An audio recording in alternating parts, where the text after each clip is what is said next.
एक लेंस को हम अपने से लोअर इफेक्टिव इंडेक्स में रख सकते हैं, अपने से हायर में, और उसी के बराबर इफेक्टिव इंडेक्स में रखते हैं, तो उनका रे डायग्राम कैसे होता है तो देखना जरा एक बार। ये छोटे छोटे क्वेश्चंस आते हैं पेपर में।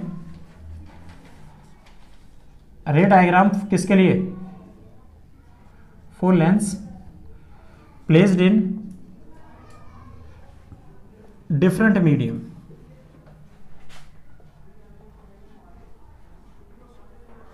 जैसे कि देखना नंबर फर्स्ट, अगर मैं तो आपसे बोलूं कि कॉन्वेक्स लेंस है हमारे पास, कौन सा? कॉन्वेक्स। ये हमारे पास कॉन्वेक्स लेंस है। इस लेंस का रिफ्रैक्टिव इंडेक्स कितना है? This is suppose to be μ2, और ये जिस मीडियम में रखा है उसका रिफ्रैक्टिव इंडेक्स कितना है? μ1, और यहां पर मैंने तुम्हें कंडीशन दी है μ1 इज लेस देन μ2। ठीक, तो आपको पता है यहां से रे कैसे आ रही है? Parallel to principal axis. और अभी मैंने आपको एक लेंस का डायग्राम बनाया था, जब रे रेयर टू डेंसर जाती है एक लेंस में तो वो कहाँ होती है? फोकस की तरफ बेंड हो जाती है।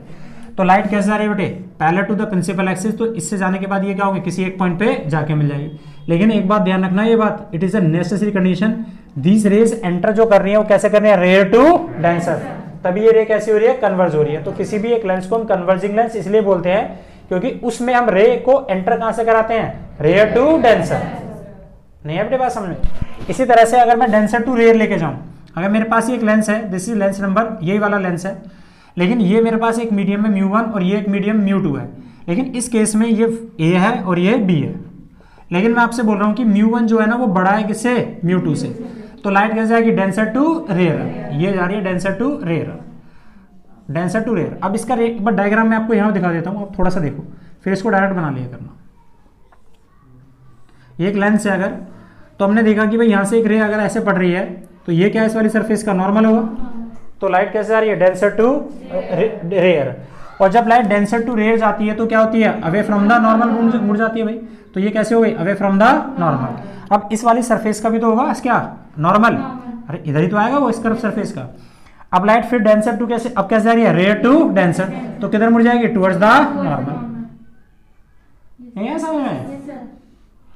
रेयर टू, ये कौन सा? डेंसर, डेंसर टू रेयर, बेटा ये बड़ा है ना। तो लाइट जब डेंसर टू रेयर जाती है गुड़िया तो क्या होती है? नॉर्मल से अवे हो गई, दिस इज अवे। अब इस वाली कर्व सरफेस का नॉर्मल तो इधर ही हो, क्योंकि इधर ही तो ड्रॉ होगा इस कर्व सरफेस का नॉर्मल। अरे इधर तो लाइट अब कैसे आ रही है? रेयर टू डेंसर, तो कैसे मुड़ जाती है? Towards the normal. तो ये कैसे हो गई? यहां से गई, ये ऐसी हो गई। तो ये काम वो कर रही है जो काम मुझे कनकेव करके दिखाता है। तो कनकेव में जब रे जाती है रेयर टू डेंसर, तो वही वाला तो नेचर हो गया। ये क्या कर रहा है? डाइवर्ज कर रहा है। तो कन्वेक्स भी क्या कर रहा है? डाइवर्ज कर रहा है। तो क्या कन्वेक्स लेंस कभी डाइवर्ज कर सकते हैं? यस। कब?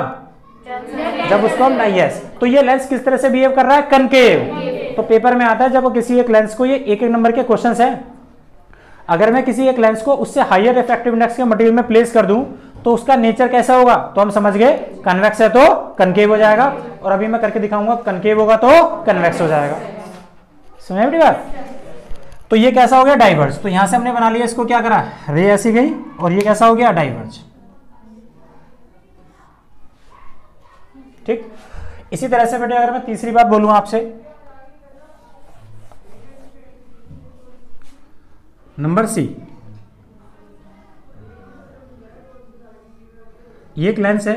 अब यहां पर ये कितना है? दिस इज μ1 और ये कितना है? μ2। और मैं आपसे बोल रहा हूं μ1 इज इक्वल टू μ2। तो हम समझ गए भाई रे कैसी हैं? पैरेलल टू प्रिंसिपल एक्सिस है, लेकिन जो रिफ्रैक्टिव इंडेक्स का वही तो इसका है। तो रे क्या करेगी? विदाउट डेविएशन सीधे निकल जाएगी, रिफ्रैक्शन हो गई। ठीक। तो रेज बिकेम पैरेलल। यहां पर ये लेंस किस तरह से काम करेगा? कन्वेक्स। कैसी इमेज बनेगी? रियल। इसमें कैसी बनेगी? वर्चुअल। इसको पीछे बैक ट्रैक करेगा ना ये,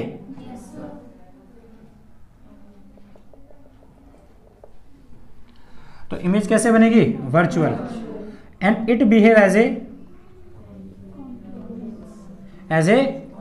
कॉनकेव।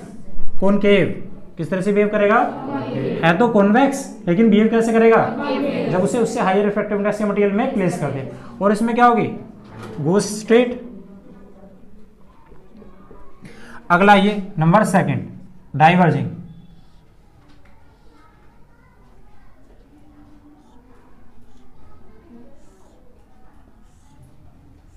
ये कितना है? This is μ1। ये कितना है? μ2। और μ1 कैसा? लेस देन μ2 है। तो हमने अभी पढ़ा था ये कनकेव होता है तो लाइट कैसे जाती है बेटे यहाँ से, जब रेयर टू डेंसर जाती है तो क्या होती है, this is away from the normal. और ये क्या करेंगे, सिर्फ पीछे बैक ट्रैक करेंगे। ठीक, अगला ये इसमें देखो दूसरे केस में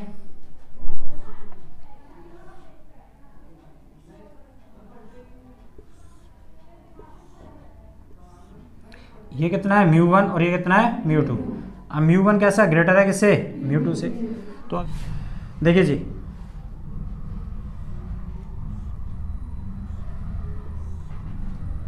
यहां से रे गई बेटे दिस वन, तो ये रे कैसे है, इस वाले सरफेस का जो नॉर्मल होगा वो कैसा होगा, ऐसे ही तो होगा। तो लाइट कैसे आ रही है, डेंसर टू रेयर है, ये ज्यादा है ना बेटे, तो क्या होगी, away from the normal bend हो रही है, अवे फ्रॉम द नॉर्मल। ये तो बेंड हो गई यहाँ से। इस वाली सरफेस का भी क्या होगा, इसका भी नॉर्मल होगा, इस वाली सरफेस का नॉर्मल। इस वाली सरफेस का जब हम नॉर्मल ड्रॉ करते हैं ये तो जाएगा कहीं नॉर्मल होगा।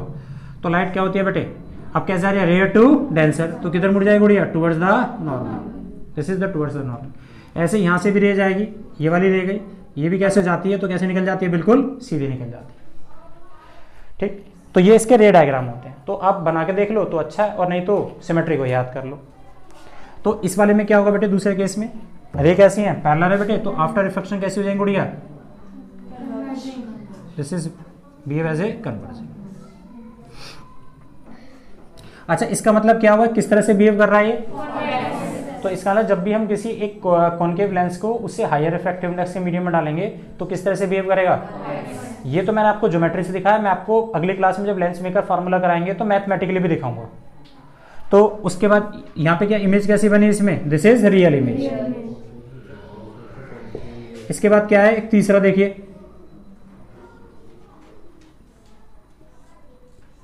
इसमें कितना है, ये μ1 है और ये कितना है μ2। तो μ1 किसके इक्वल है बेटे, μ2 के इक्वल है। तो ये रे कैसे होंगी, बिल्कुल सीधी चलेगी। इसमें इमेज कैसी बनी बेटे, वर्चुअल। इसमें कैसी बनी इमेज, रियल। और किस तरह से बिहेव कर रहा है ये, कॉन्वेक्स। कुछ समझ में आया बेटे बात।